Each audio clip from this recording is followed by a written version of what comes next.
नमस्कार। उत्तरापीडिया में प्रस्तुत है आज के प्रमुख समाचार। पहले संक्षेप में, कोरोना के खिलाफ विश्व का सबसे बड़ा टीकाकरण अभियान आज से।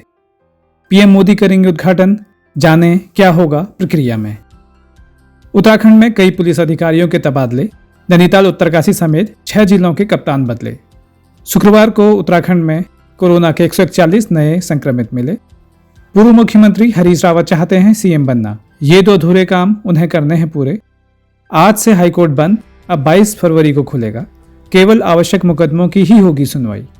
उत्तराखंड में 31 मार्च से एक क्लिक पर मिलेगी 14 निगम निकायों में प्रॉपर्टी की जानकारी। कैबिनेट मीटिंग में नर्सिंग भर्ती के लिए अब 1 साल का अनुभव जरूरी नहीं। कैबिनेट ने लिए कई अन्य फैसले। पीएम मोदी के प्रोग्राम में चयनित हुए टिहरी के छात्रों के मॉडल। प्राइवेट स्कूलों में फीस को लेकर सरकार का बड़ा ऐलान। अब सुनते हैं खबरें विस्तार से। आज शनिवार 16 जनवरी को सुबह 10:30 बजे प्रधानमंत्री नरेंद्र मोदी वीडियो कॉन्फ्रेंसिंग के जरिए टीकाकरण के पहले चरण का उद्घाटन करेंगे। पहले चरण में 3 करोड़ स्वास्थ्य कर्मियों को टीका लगाया जाएगा। प्रधानमंत्री कार्यालय की ओर से जारी बयान में कहा गया है कि यह दुनिया का सबसे बड़ा टीकाकरण अभियान होगा। यह अभियान देश के सभी राज्यों और केंद्र शासित प्रदेशों में एक साथ शुरू होगा। इसको लेकर सभी तैयारियां पूरी कर ली गई हैं। सरकार की ओर से जारी बयान के अनुसार सबसे पहले करीब 1 करोड़ स्वास्थ्य कर्मियों और अग्रिम मोर्चे पर कोरोना के खिलाफ मोर्चा संभालने वाले 2 करोड़ कर्मचारियों को टीका लगाया जाएगा। इसके बाद 50 साल से अधिक उम्र के लोगों को और उन लोगों की बारी आएगी जो पहले से ही दूसरी बीमारियों से जूझ रहे हैं। प्रधानमंत्री मोदी पहले ही साफ कर चुके हैं कि स्वास्थ्य कर्मियों और अग्रिम मोर्चों पर तैनात कर्मचारियों के टीकाकरण का खर्च केंद्र सरकार स्वयं वहन करेगी। इस अभियान की प्रमुख बातें हैं। देश भर में 3006 केंद्रों से होगी अभियान की शुरुआत। एक केंद्र पर 100 लोगों को टीका लगाए जाने की तैयारी। पहले दिन 3 लाख लोगों को टीका लगाया जाएगा। समय के साथ टीका केंद्रों की संख्या बढ़ाने की भी व्यवस्था है। पहले चरण में 1 करोड़ स्वास्थ्य कर्मियों को लगेगा टीका। 2 करोड़ फ्रंटलाइन वर्कर्स भी पहले चरण का हिस्सा। पहले चरण के टीकाकरण का पूरा खर्च केंद्र सरकार वहन करेगी। दूसरे चरण में 50 साल से अधिक उम्र के लोग होंगे शामिल। उम्र की पुष्टि के लिए मतदाता सूचियों का किया जाएगा प्रयोग।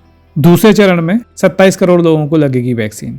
इस कार्य हेतु 24 घंटे काम करने वाली 1075 नंबर की लाइन स्थापित की जा रही है। इस नंबर पर फोन करके कोरोना, वैक्सीन और कोविन सॉफ्टवेयर से जुड़े सवालों के जवाब जाने जा सकते। उत्तराखंड में पुलिस में शुक्रवार को बड़ा फेरबदल हुआ। शासन ने नैनीताल, उत्तरकाशी, रुद्रप्रयाग व बागेश्वर समेत 6 जिलों के पुलिस कप्तान बदल दिए हैं।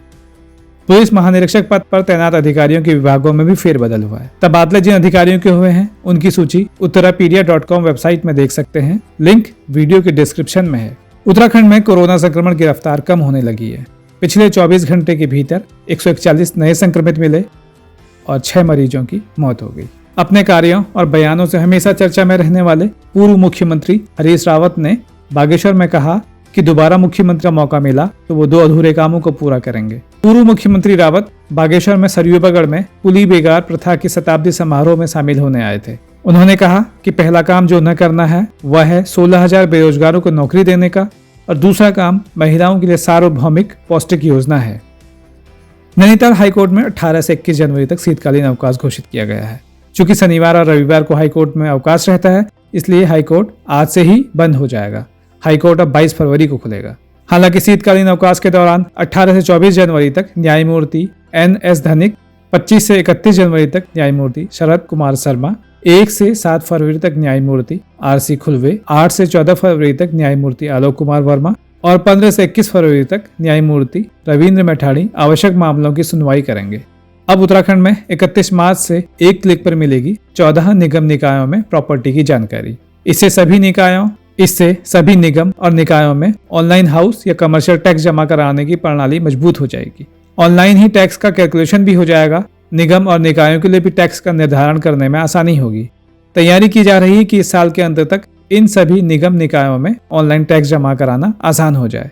राज्य सरकार ने बेरोजगारों को राहत देते हुए अब नर्सिंग भर्ती में 1 साल की अनिवार्यता को समाप्त कर दिया है। शुक्रवार को सीएम त्रिवेंद्र रावत की अध्यक्षता में सचिवालय में हुई कैबिनेट मीटिंग में यह निर्णय लिया गया। यह स्वास्थ्य और चिकित्सा शिक्षा दोनों विभागों पर लागू होगा। कैबिनेट ने कुछ अन्य फैसले लिए, जिनमें राज्य में अब जितने भी अशासकीय महाविद्यालय हैं उन्हें श्रीदेव सुमन विश्वविद्यालय समेत राज्य के अपने विश्वविद्यालय की संबद्धता लेनी होगी। जो अशासकीय विद्यालय ऐसा नहीं करेंगे उनका अनुदान बंद कर दिया जाएगा, क्योंकि एक्ट में ऐसा कोई प्रावधान नहीं है कि दूसरे विश्वविद्यालय से संबद्ध महाविद्यालयों को अनुदान राज्य सरकार दे। राठ महाविद्यालय पैठाणी में 16 पद खत्म किए गए। इफ्का यूनिवर्सिटी का नाम अब इफ्का यूनिवर्सिटी हैदराबाद तेलंगाना होगा। खादी एवं ग्रामोद्योग बोर्ड के बुनकर सिलाई कारीगरों में 50% होगा इजाफा। चिकित्सा परिवार कल्याण बोर्ड में कार्यरत 366 कर्मियों के समायोजन को हरी झंडी। 100 दिन के रियलिटी शो को मिली मंजूरी। प्रधानमंत्री नरेंद्र मोदी की पहल पर शुरू किए गए आर्टिफिशियल इंटेलिजेंस के प्रोग्राम के तहत टिहरी गढ़वाल के 1 छात्र और 2 छात्राओं के कॉन्सेप्ट चयनित किए गए हैं। देश भर के 51,000 छात्रों ने इस प्रोग्राम में नामांकन किया था, जिसमें मात्र 100 छात्रों के मॉडल चयनित किए गए। इनमें से टिहरी राजकीय इंटर कॉलेज, केसरधार, नेचोली में कक्षा 11 की स्वाति रावत और मानसी रावत तथा कक्षा 9 के अखिलेश उनियाल शामिल हैं। तीनों बच्चों को मॉडल तैयार करने में मदद करने वाले तथा उन्हें प्रेरित करने वाले इसी स्कूल के गणित की प्रवक्ता जगदम्बा डोभाल ने बताया कि पिछले वर्ष 15 अगस्त को बच्चों ने अपने कॉन्सेप्ट ऑनलाइन ही सबमिट कर दिए थे। और अंत में, प्राइवेट स्कूलों में कोरोना की वजह से संकट के कारण अभिभावकों से फीस किस्तों में ली जा सकेगी। सरकार ने प्राइवेट स्कूलों को कक्षा 10 और 12वीं के छात्रों से पूरी फीस लेने की छूट के साथ यह स्वैच्छिक शर्त भी जोड़ी है। सरकार ने कहा है कि जो अभिभावक एक साथ फीस देने में सक्षम नहीं है, उनसे किस्तों में फीस लेने पर स्कूल सहानुभूतिपूर्वक सकारात्मक निर्णय लेंगे। शिक्षा सचिव आर मीनाक्षी सुंदरम ने बताया कि सरकार ने 2 नवंबर से कक्षा 10 और 12वीं को खोलने की अनुमति दी है। 2 नवंबर से सरकारी सहायता प्राप्त और प्राइवेट स्कूलों के छात्रों से पूरी फीस ले सकेंगे, लेकिन इससे पहले की अवधि में केवल ट्यूशन फीस ली जाएगी। यदि अभिभावक एकमुश्त फीस न दे पा रहे हों तो स्कूल का प्रबंधन उन्हें किस्त की सुविधा देने पर भी विचार करे। उत्तरापीडिया में आज के मुख्य समाचार यहीं समाप्त होते हैं। आपका दिन शुभ हो।